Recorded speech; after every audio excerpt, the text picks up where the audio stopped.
All right, for those of you that don't know who I am, I'm Dennis Wiegmann. I am part of the Black Flags of Drovertown. We're a startup team from a couple of years ago that branched off of another team. So my conversation today is going to be about setting up and sustaining a vintage baseball team. So first thing I want to talk about is just those beginning things. This is how you send out the call to other people. One good way to send out a call is, in this day and age, social media is your thing. Newspapers used to be the way to go 15, 20 years ago, but you get most of your information by setting it up through social media, doing invites, sending out words to people, just statements out to people saying, hey, would you like to try this game? It's a different way of playing baseball. It's the way baseball was played back in the 19th century. So newspaper does still work in some small towns. The town I'm from, we have a newspaper and people actually still read it. So we do use the newspaper at times. But another big key is word of mouth. Anytime that you can use word of mouth and tell somebody of your experience, it makes it easier to make them come out. I always say to guys that are interested in playing a ball game, you know what, if you don't at least come out to a practice and try it, get a couple cuts in, throw the ball around, see how it feels catching it barehanded.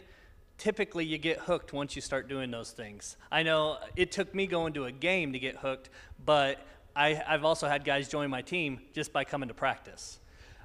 Initial call-out meeting, some of the things you want to do when you do this is you want to have an idea of the type of rules you want to play. You should have an indication of the year and the style of play you're going to do. You may not have that fully. If it's just you organizing it, you may not have all that information. You may have an idea of what you want to play, but until you start talking to people, you may not know exactly what year you're going to play.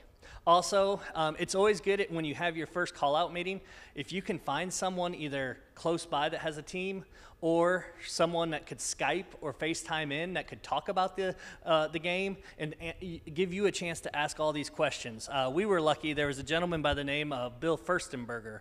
When we started our original club, he came down and he talked all about vintage baseball and gave us an indication of this is how the game works.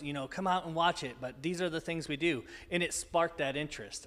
We also were fortunate. We had a lot of guys. They were wanting to move a different direction. They used to play a lot of softball, but they wanted to go and do something a little bit different. And 19th century was one of those things that perked them up and made them think, hey, I want to really try this. The next thing is you have to look at the type of commitment. When you have your initial meeting, there are some main, very important things you have to think about. Time is one of the biggest issues because if you cannot find somebody to commit the time to your team, you are going to struggle to have a team. Money, you have to know how much money it's going to cost you. Are you going to be a team that sets dues? Are you going to be a team that doesn't set dues? How are you going to do things? Travel, are you going to be a team that travels different places? Or are you going to just stay local and invite people to come in? I will tell you, word of advice, if you start a team and you say, well, we don't travel, we only play home games, you're probably not going to get many teams to come and play you because they want that reciprocated to them. And then promotion. You have to be able to figure out ways to promote the game. I will tell you, there's very few places that you are going to get very large crowds of people to just stop and come and watch your games. There are some unique situations, places like the Ohio Cup. People, they get advertised, they promote it really well, so people come and watch those games over Labor Day weekend. Plus, it's a big weekend for people to go and travel and do things, so it's an event that people will travel to. The World Tournament of Vintage Baseball in Detroit, Michigan at the Henry Ford. 1,000 people, and I'm not exaggerating, 1,000 people will sit on the lawn to watch that weekend of baseball because the Henry Ford brings in this whole historical aspect anyway, so they're coming in to see historically how things were done. Not always 100% accurate, but pretty historical. If all goes well, yes, Eric. I have a question. When you're talking about forming a team, I would say that it's very important initially not to turn people away because you're going to need numbers. Yes. When the team is formed. You're never going to know who can make 7 of your 10 games, who can make 2 of your 10 games. If you're a travel team, that's going to be a problem. Showing up to a place with 6 guys. Yes. They may never have you back again. Eric makes. Turn away players. Yeah, Eric makes a great point. You don't initially turn away players. You take what you can get. A body on the field is better than having only 4 bodies on the field. You have to have people to be able to participate in a game. And if they have a commitment, sometimes you can help them get better. We had players that were not good at all, had never played baseball before. After about 3 or 4 years, they started learning the game and they started getting better. They weren't going to be your best player out there, but they could handle themselves on the field enough that you could keep them on your team. So you're right. Not turning people away is a very important thing. You should always recruit. I don't care what system you're in, wherever you're at. Like we have about 30, 40 players on our team, but not everyone plays games all the time. And so, plus getting older, and we have to get people to replace. You got to always recruit. Yeah, Kurt exactly makes another great point. I've been playing for 15 years, and we're still constantly recruiting guys for our team because you just never know. We're an all-travel team, so we only travel. So you have to find all these things that go into this right away, and people have to be willing, okay, I got to commit to travel. And I'm not saying travel 20 minutes, I'm saying travel 5 to 6 hours some places. And you gotta make sure you have enough people to sustain your team, because if you can't sustain your team, it's not going to last. So once you set up your next meeting, that's when you can start doing some of that. Okay, how am I going to set this club up? How am I going to create this name for our club? Because as of right now, we're just a 19th century baseball club. We don't have a name that goes along with that.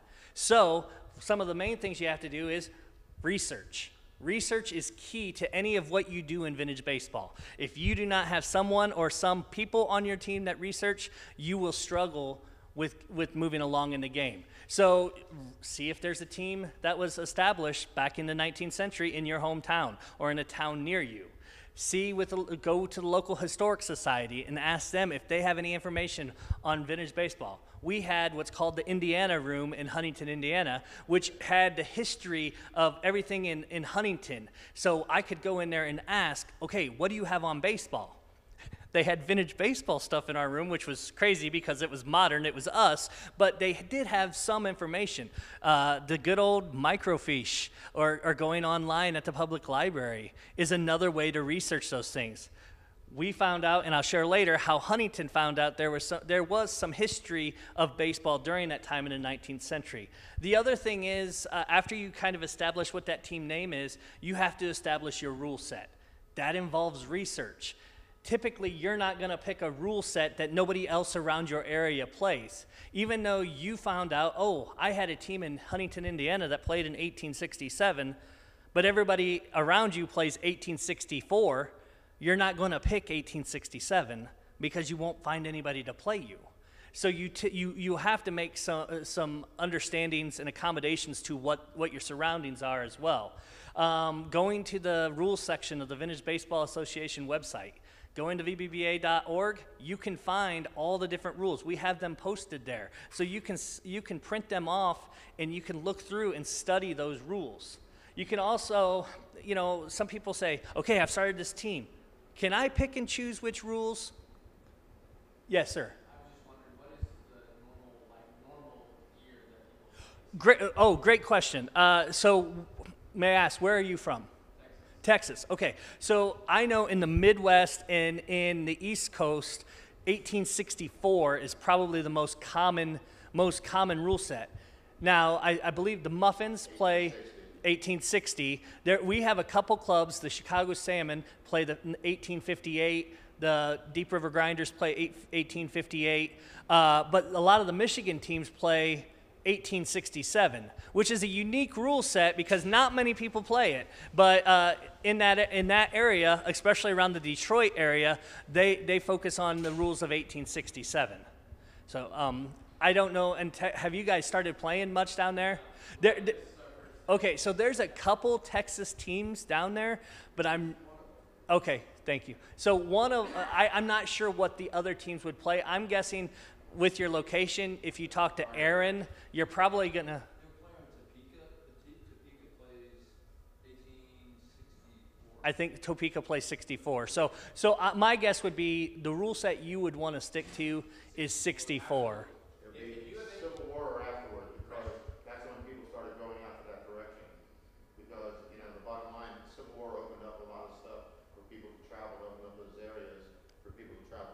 Yeah. Well, and I think 64 has a really good established set of rules by that time. 60, you started seeing some gradual changes.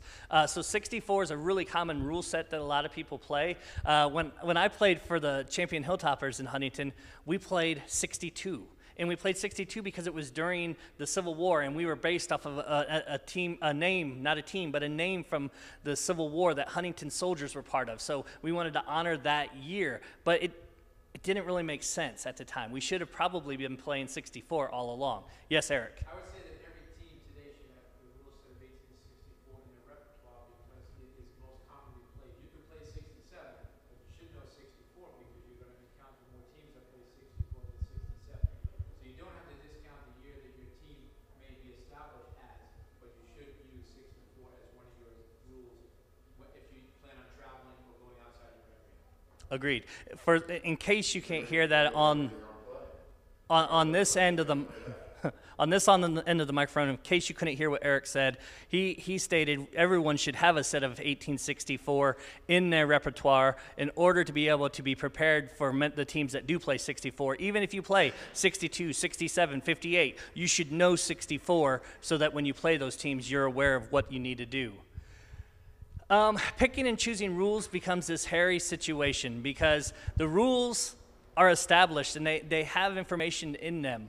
Later we'll talk a little bit about how some teams make concessions, some people have ground rules, but the rules are established and they're there to give you the guidance on what to do. You know, there are those gray areas. We know there's documentation or we know that there's information that there was a type of stealing. There was a type of stealing going on, but not everybody says, well, I don't see that, so I'm not going to go by that. And some people don't go by it because, you know, you might have guys on your team that are at an age that they don't want to hurt themselves, or they don't run well, so they don't want to sleep. They don't want to steal. But what we try to learn and establish is just because you can't do it, you shouldn't restrict the other teams because they were allowed to do it. It depends on where you go and who you play. Each team's going to be a little different. With myself having a travel team only, we go by the rules that they establish when we get there. But we have rules with us so that if a point comes up, we can discuss it because we all have the rules to be able to discuss it. So as far as that, can you pick and choose? You shouldn't, but people do. Finding a location to play your matches. We had a really cool place a number of years ago where we could play in Huntington. It was at an old friary, and it had an old stone wall, and you could go on the other side of that wall, and the field that we had made it look like you weren't playing anything in a modern era. It was really awesome, and unfortunately we weren't allowed to play there anymore. But you know, sometimes your historical societies can find a place for you to go. You can talk to your parks department. The Vintage Baseball Association offers liability insurance to their members. So if it's something where you go to somebody and they say, well, you have to have liability insurance, we can get that for you. And all you do is go to the VBBA site and it tells you how you have to do that. Or contact Gary, the president, and he can help you get that established. You basically contact our insurance company and they'll send you a PDF certificate of insurance that covers you for that day, that event. And we even had a case last year with our Connecticut club where the local town had some additional conditions outside what our insurance covered. And for an extra $35, they just modified the insurance plan so that they could play on that particular part. Yes, Eric. Yeah, insurance is a must. And with it being a benefit for being part of the VBBA, why not take advantage of it? Why not utilize it? And as Gary was saying, W.E. Davis is our insurance company. On the website, it gives you the information on where to contact, and they will set you up with the certificate that you need in order to be covered for that insurance.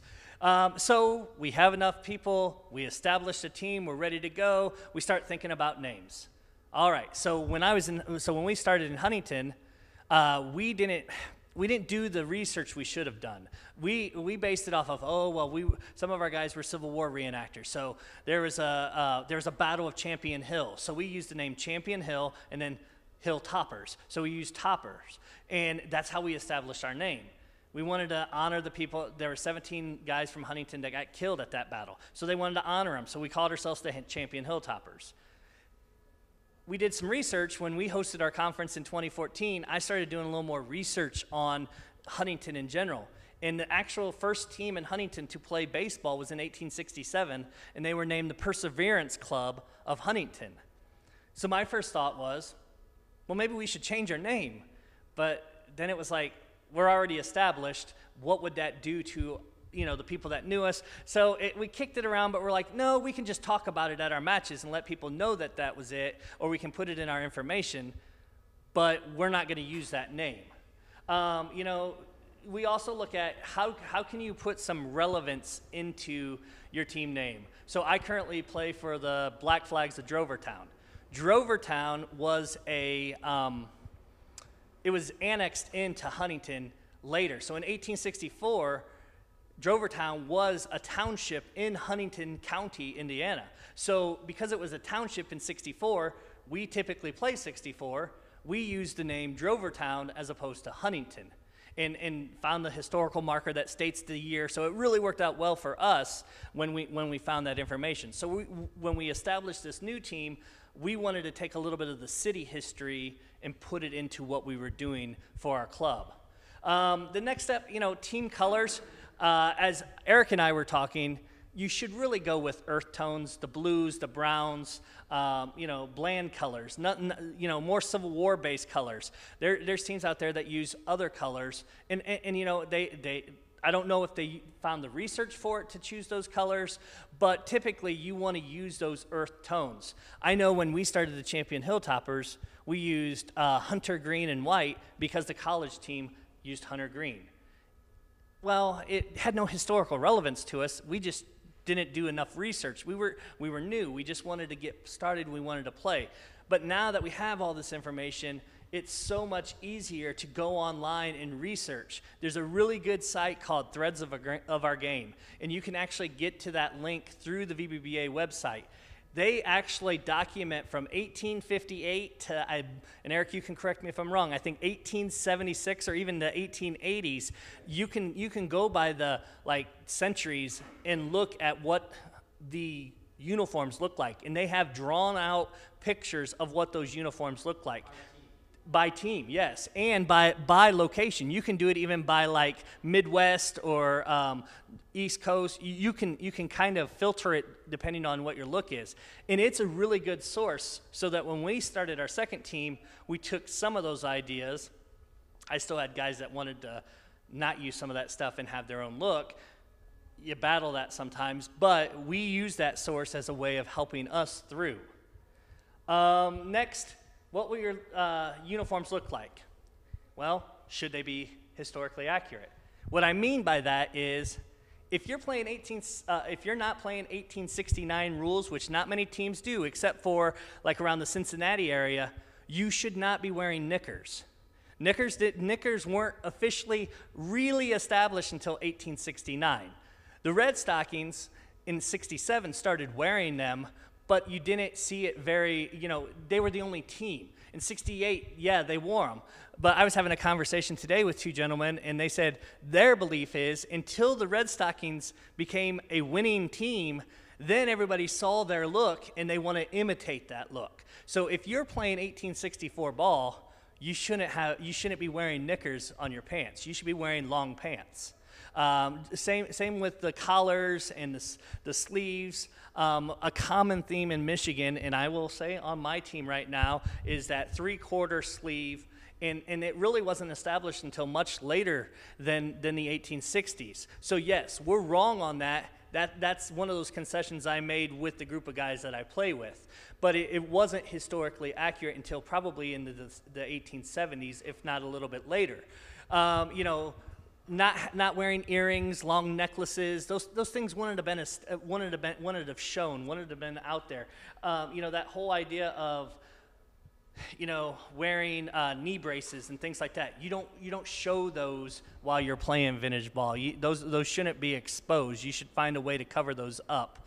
And I'll go into that a little bit deeper later. The other thing is the accuracy of the uniform should be consistent with the time frame that you're playing. So like I said, if you're playing 64, you probably should research to know what those 64 uniforms look like. Again, Threads of Our Game, Dressed to the Nines, 2 different sources you could use to figure that out. Looking at team bylaws, that was one thing. Yeah, I'm sorry, Kurt, go ahead. One of the biggest, I mean, I'll be honest with you, one of the biggest things is the shoes. Yeah. The shoes are, we saw today, there was white, there was everything. They were just either brown or black. And, The only 2 options. and I'll talk about that a little bit more. No, you're fine. Kurt makes a good point. The shoes are established when we, as you know, brown, black, not showing those logos. And we'll talk about that more when I dig into what the uniform pieces should look like. But he makes a great point on what that should be. Then you start looking at, okay, your team should probably develop some type of bylaws. I know when we were with the Hilltoppers, we had a set of bylaws, and some of it included our rules, ground rules, or what they wanted to modify at the time, but it also included a code of conduct, so that if guys got out of line and they didn't do what we felt was they should have been doing, we actually had a system where they would not play. If they, there was times you'd miss a game if you did something you shouldn't have been doing out on the field, or we had a game one time where another team, the guy struck out and he snapped his bat on the plate. You don't do that. So we immediately went to their captain and he took care of it. But we wanted stuff like that established, that we don't put up with those kinds of things. So you want to have some say on how your team handles themselves on and off the field. The other thing is you want to create like a board of directors, have a president of the club, vice president of the club, someone to handle the money if you're doing anything financial, and a secretary. We would have 2 or 3 meetings a year for the Hilltoppers where we would sit down and talk about, okay, what do we need to buy that's new? What equipment do we need to get? Okay, what types of rules? Do we have any issues this year? What do we need to look at with that? So you establish this kind of board of directors that helps facilitate all that. They do not have to be players. Correct. Kurt makes a good point. They could be. Some spectators want to be involved, but they physically can't play the game anymore. So you can try to get them to research and be a sideline interpreter, or you could have them be a scorekeeper or an umpire, or spouses help and they dress up in different ways. That's correct. I put in here every player should, and I highlighted it on my end of my presentation, should have a set of the rules, and they should learn them. To be honest, you're going to have 2 or 3 guys on your team that will truly know your rules, but everybody should be looking at them and reading them. It makes you look like a fool out there if you go out there and you start arguing something, and clearly in the rules it wasn't what was said. So you have to make sure that you establish understanding those rules so that it'll just make your experience better. What will be the financial commitment to be part of a team? Do you have established club dues?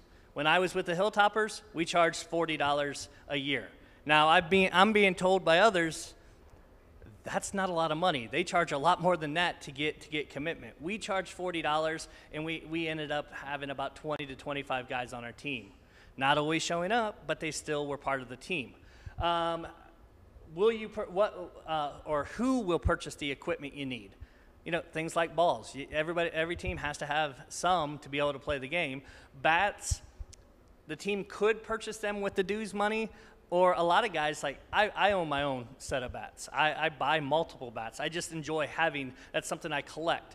But like most of the guys on my team have their own bat, only because it's a lot easier if I have my bat and I break it, I don't feel as bad as breaking the team's bat.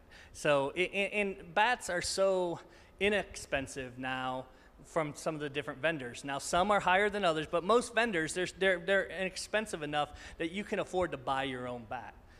Plates and bases. But make sure the bat is vintage.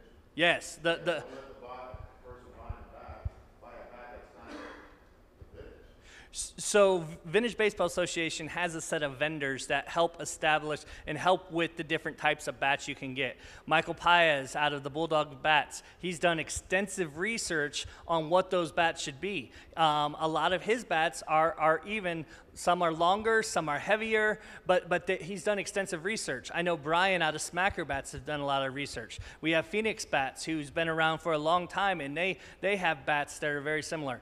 What tends to happen, and I believe anybody else that's in here could agree with me, is a guy gets established with a bat and he modifies it.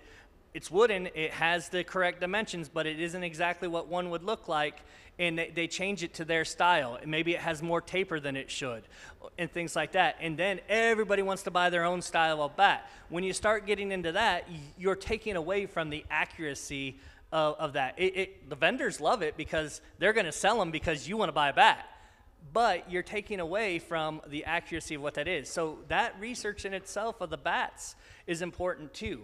We have many ball manufacturers. We have 19th Century Baseball, Vintage Baseball Factory, Phoenix Bats also sells balls. You know, we have some guys that make balls, but they don't make mass produced, so they only make them for, you know, so many a year. You might want to try those. But there's a lot of ball makers out there that's done their research as well. Again, all of these vendors are on VintageBaseballAssociation.org, or VBBA.org, I'm sorry.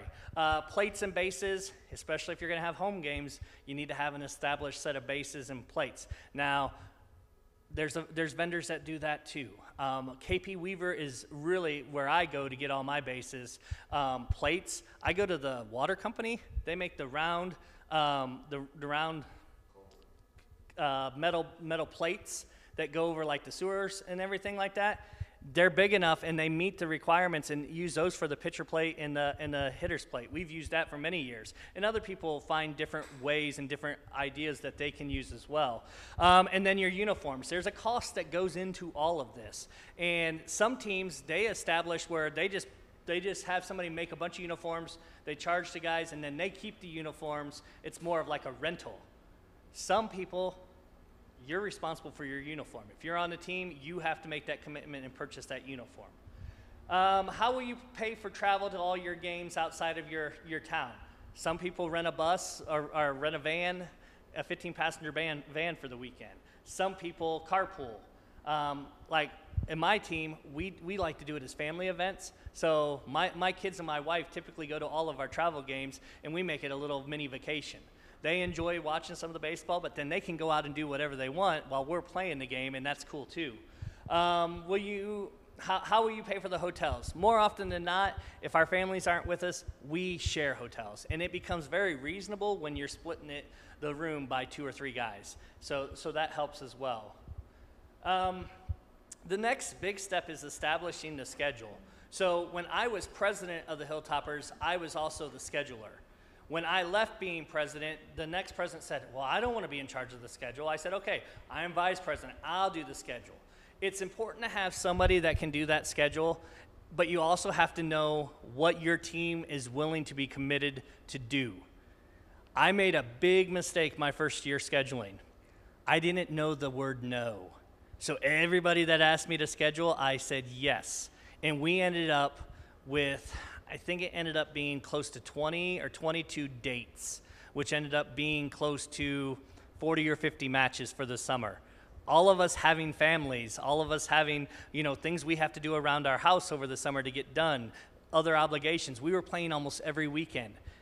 My team said, we'll disband if you ever do that again, because it was too many. But for some younger groups that maybe don't have established families and you're a younger group of guys, that might work for you, especially if you want to play a lot. But for some, it's just too much. So you got to know what your commitment of your guys are before you can establish a good schedule. Yes, Eric? And speaking about that, if you don't know what the commitment is, it's better to schedule less games the first year to see maybe they're still more excited. Hey, we want to play more next year, and increase it a little bit as opposed to what you did your first year. Yes. So Eric's saying maybe your first year you establish a low amount of games to see how the excitement grows and things like that. I found that as we've gotten older in my club, we play less games than what we played before, but we make it multiple games on that date so that we're getting the most out of our scheduled date.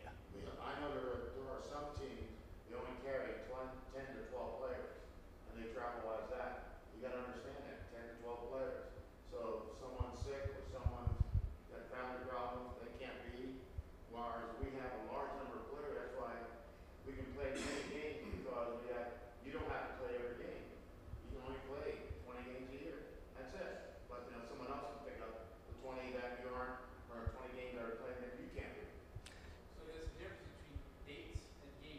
Yes.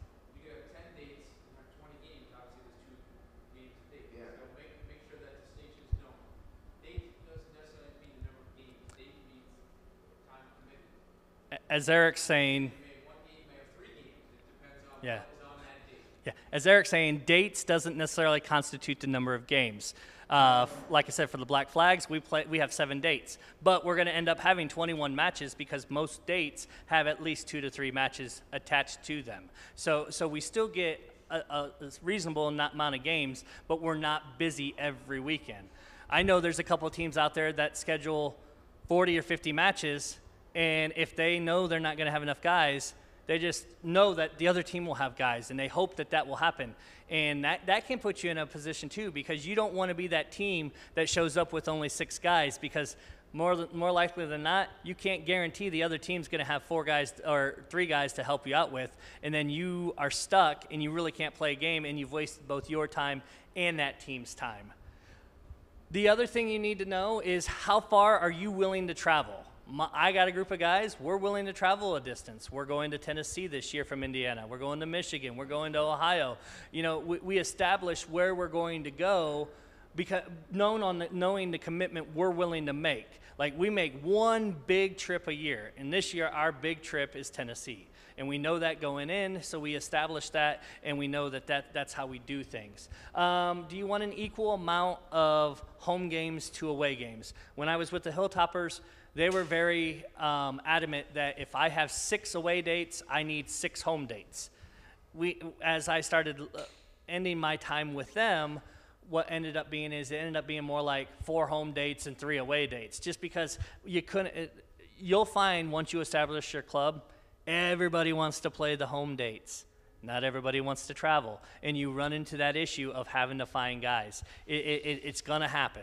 It does happen. Establishing positions and roles. Everybody should have some type of role, but you need to know who can do those things. So one thing, who will play what position?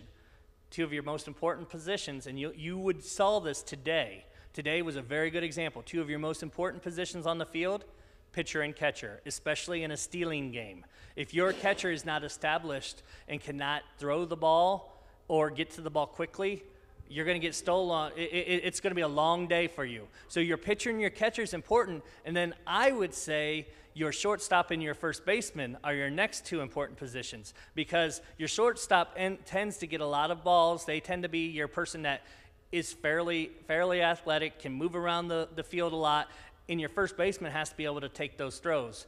And I got a guy on my team that when I know he's going to throw, I don't want to be the first baseman. You have to have somebody that's willing to catch that ball because it's coming in pretty hot, especially if he thinks he can make that play and it's going to be close.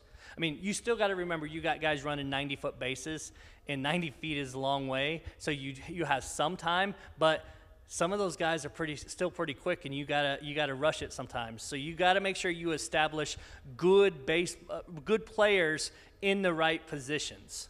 That's where you got to find a shortstop who doesn't normally play shortstop in baseball, and he can sit there and wait to the left. He knows his speed, he can get it there. Yeah. He's got to learn that the other guy's got to catch it. Yeah, because, also with the shortstop or even a second baseman, it's all fine and dandy if you got a pitcher and a catcher, but if you got a guy that can't catch the ball when you throw it to second base, it's not going to do you any good. It's going to be a long day for them too, and then you're just going to be frustrated.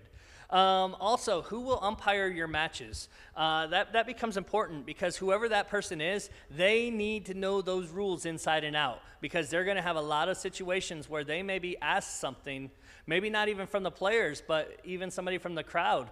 And if you establish and tell them something that is not factual, it doesn't make you look good, and it doesn't help the situation. They need to be affluent in the rules. They should dress the part. I think Corky probably would have went over this in his conversation, but more often than not, a player in uniform was not your umpire. It did happen, but typically it was someone that was not dressed in a uniform umpiring matches. And I have 2 people in here that could correct me if I'm wrong on that. But I'm pretty sure that's correct. Also, who will be in charge of your historical sideline interpreting? You should have a few people on the side of your bench that can talk to spectators, that can talk to people from the media, because I will tell you, the people from the media pick out the dumbest people, and meaning the people that don't know the rules the most. Dumb is probably a bad word to say on that, but they pick out the people that don't know anything, and then they start talking, and everything becomes gibberish, and it's wrong and not factual, and you tend to get a phone call or an email from another team saying, "What were you talking about?" You got to have someone that's established in understanding the rules. There are going to be people that make concessions in games. And if you tell your fans that that's why they made those concessions because that's how it happened, you're lying to them. You need to tell them what really was happening in the game so they at least know, hey, I'm making a concession, but it's not right. It was not factual. I mean, we'd prefer you not make the concession, but those things happen. And when you establish that, you have to be able to explain what the actual rule was during that time. Dressing the part. You know, your sideline interpreter, it could be a player, but more often than not, your players are out playing. I know, I think Eric only keeps about 9 or 10 guys on his team, so he can't afford to have one of his players walking around talking to everybody because they got to play. So, you know, it might be that guy like what Kurt said that wants to be a part of something, but they don't know, they can't play. And, you know, they don't really want to umpire, but they can talk to a bunch of people. They like doing that. So you could put them in that type of role. One of the things we do is that you take a player who's been around a while, that goes on interprets while the teams are playing, bring a new person with them to learn the system, what to expect and how to do it. And it works fine. So those are important things to be able to establish. I want to go back to the uniforms a little bit more. Again, you're established, you're ready to go. You know, you gotta have an understanding of how much they're going to cost. If you have somebody on your team that has somebody that can make uniforms for you, that's great. I know the early risers, their captain's wife is a VBBA vendor. She makes uniforms, so they're fortunate enough that I'm sure they pay something, but they probably don't nearly pay what you would pay to hire somebody else out to do your uniforms. You know, you have to find those people that do a good job. We have many vendors. KP Weaver does those things. I know I go with a lady out of Michigan that makes our shirts.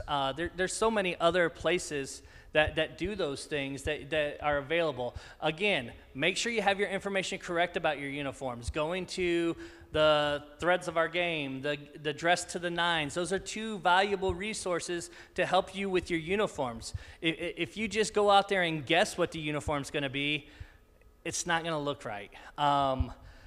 You should have a hat. Make sure that your hat, you have a hat. Make sure it's period to what you're doing. A lot of people, the pillbox hat is the most common hat that people purchase. It doesn't mean it was necessarily right for the era that you played. So you have to make sure, again, those 2 sites are going to help you research that.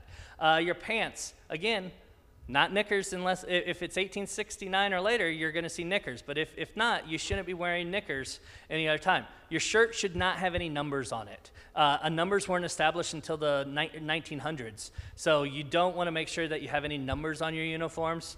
A lot of times you'll see people, when I say logo, I don't mean like a design of something. I'm talking like a name. Maybe it says Melrose or something, because I've seen that one from one of the East Coast teams. Or maybe it has initials on it, like D. We had an H for the Huntington champion Hilltoppers. But not everybody has that. Our current uniform has no lettering, no logo at all. So that was something that was already established. A belt to go with your uniform. No earrings or dangling necklaces should be worn. Medical braces, sleeves should be hidden. Glasses, and I could probably get arguments on this all the time, but your glasses, if you wear glasses, you know, you can get period frames. I will tell you, they're not always the most comfortable thing. The pair I got are really, they dig into the side of my head. They're really, and they limit my eyesight. So I've just went to not wearing my glasses at all, but I'm fortunate I can do that. We try to encourage not to go with the transition lenses.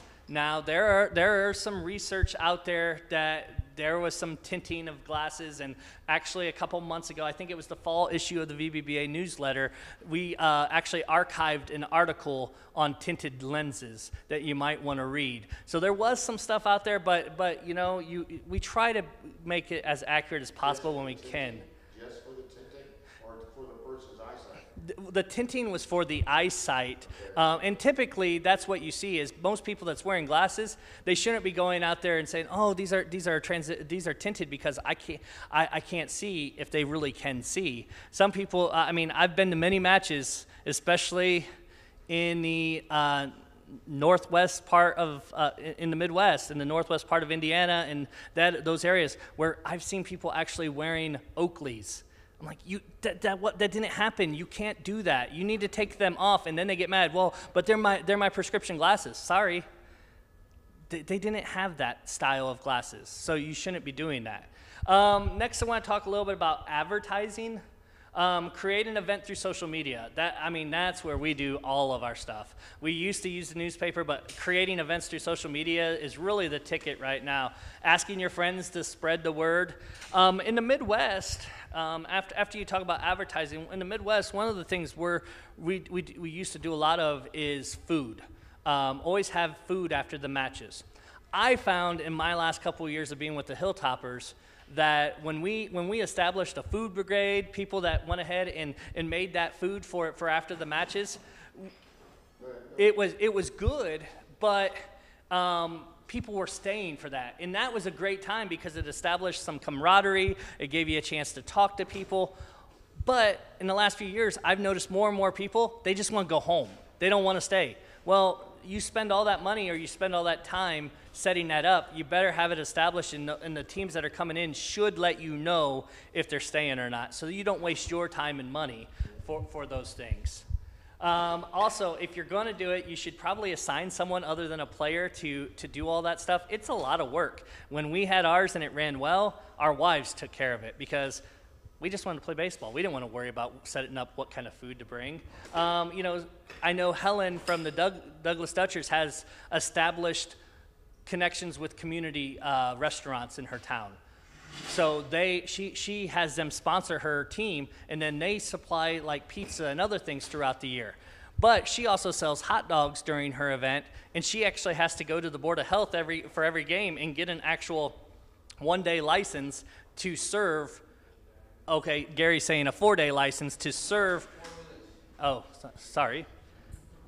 Wow, I must be talking too much. I guess I got 4 minutes.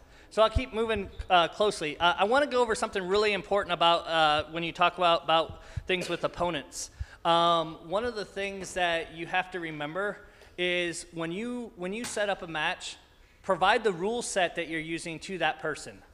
The other thing you need to do is provide directions to make sure they know how to get to your place. Because believe it or not, even if they've been there a few times, directions do help. Find out how many people are attending and according to the food, and provide a contact number in case they get to the field early or get lost. Field setup, we talked a little bit about that. Measure your bases, make sure you got 90-foot bases, 45 feet from home plate to pitcher's plate. Bench items, drink containers, make sure you're not putting, you can have Gatorade and you can have those things, keep them away from that area though. Make sure that you're using like tin cups or like the Ohio Village Muffins have like these crocks for water, but they have tin cups that you can pour your water into. Don't have any modern bags, use a canvas bag or a bat bag that's out of canvas or something. Don't use the modern ones. Cell phones, you're gonna have them, but put them somewhere like a haversack or like a carpet bag. A set of rules and an umpire's guide at your field is key. Make sure you have that stuff established, because guess what? There's going to be a time that you're going to have a situation and people are going to want to talk about it, and it's not if it's going to happen, it's when it's going to happen. And everyone in here that already has an established team can tell you that somebody's going to argue about your rules at some point, and you need to be able to back up or have the rule set there so you can discuss it at some point in time. Let's see, I'll keep moving along. Okay, there's also, just so you realize, I label them as 3 different types of vintage ballasts. You have your competitive. These are your guys that come out and, you know what, they're up 30 runs and they're still stealing on you. They're there, they're winning, but truth be told, historically, games were scored really high, and those things probably did happen. Those teams did win by large margins. There's some teams out there that do that today, and you know whether or not you want to play them or not. Then you have your second competitive team, which is basically your team that really wants to try to compete, but just they don't want to have guys on their team that You know you're going to get your butt kicked because you don't have the right personnel out on the field. But you don't care if you win or lose. And then you got your just for fun teams. We call those, back then they would have been the country club teams. And those are guys that didn't matter your skill level, you were there for the exercise and the fun. So there's 3 different levels. You want to establish what you want to be as a club when you do that. Let's see. Somebody might ask you, we've been playing the same rules for all this time, but I want to be 100% accurate. Do I have to be 100% accurate? Nobody in vintage baseball is 100% accurate. Let me repeat that. Nobody in vintage baseball is 100% accurate. And if they say they are, they're wrong because somebody has made some type of modification. But you should try to establish your club to follow the rules as close as possible. You should really try to be as accurate as possible. Yeah, I don't like to steal, but guess what? We let guys steal now because that's what that was something that could be done. We don't do sliding, and I know that argument could go back and forth many times, but we don't do it because nobody wants to be hurt. So things like that. Let me see. Not only give the rules to the players, but review them and go over the rules throughout the year to make sure everybody understands it. I like the club that I'm playing for. However, we struggle with traveling, and I want to play more competitively. That goes into the team I have now. The Hilltoppers, fantastic group of gentlemen. Our team was established because of the way we played the game. Not competitively. We didn't win a lot of games, but we had a great attitude, and people wanted to play us. We let anybody on our team, though. So talent level, when we would go to travel games, we would take those players, and we'd get it'd be terrible, and it was no fun. So a group of us decided we wanted to have a team where we only traveled, but we wanted to establish who was going to be on the team, and we wanted to play. We knew we weren't going to win every game, but we also wanted to stay in the fight, the whole time and establish something. And we've had a great time doing it. Nothing against my old team, because like I said, they're still a great group of guys that still play, and everybody loves to play them. That just wasn't the style we were wanting to play at the time. And Eric will tell you this. Every team has a team that branches off their team eventually because somebody wants to do something different. And yes, it does cause hard feelings because, and eventually you get over it, but it does cause hard feelings. Just a few things about me. I've played for 13 seasons with the Hilltoppers. I was their scheduler.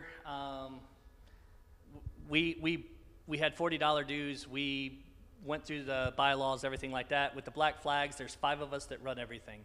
We make all the decisions. I do the schedule. I do the post-game talk, but we all make the decisions on who does everything. We don't establish dues. We pay for whatever we want to do. That's just the way we are. I'll conclude with, I've been doing this for 15 years, and I don't always do it right. I don't know everything, and there's other teams out there like the Muffins that have been out there for 30-plus years that could probably tell you how to sustain a team much better than me. Every year, I'm still asking for more guys to join my team because we travel all the time. All I can give you is my experiences and how I do things and how it's worked for me. I don't know how many more years I'm going to be playing, but I'm enjoying the ride while I'm doing it. So rules are important. They should be understood. Even if you don't follow them as strict as you want, they have to be understood because if you're portraying this hobby, as Eric calls it, as our hobby, we should be portraying it in a way that it's accurate. Are there any questions? Yes, sir. I'm just curious, so there's a lot of variation on how many people you have on the team. What's the go-to for how many people you have on the team, how many people you have? So I think that varies. He wanted to know how many people, what's the protocol in establishing the number of players. I think it varies per team. When I was with the Hilltopper, we had 24, but I can guarantee we only had 24 when it was a home game. We only had 6 when we traveled, and we had to beg people to come join us. So I think it depends. I mean, I know Eric likes to play with just like 9 or 10. So, I mean, it's just all dependent on how you do those things. Any other questions? Yes, Corky. People that want to play by certain rules, is there like a good resource they can go to look up what the rules were of that year? Yeah, so Corky said, is there a good resource to look up the rules for that year? Vintage Baseball Association has VBBA.org, where the Rules and Customs Committee has spent many tireless hours going through and interpreting the rules, and that's a great resource for anybody that's looking to look at the rules. And I would say they should be in everyone's bag or their team captain. Everybody should have a set of those rules and know them. Thank you for your time, and hopefully you got some valuable information from this.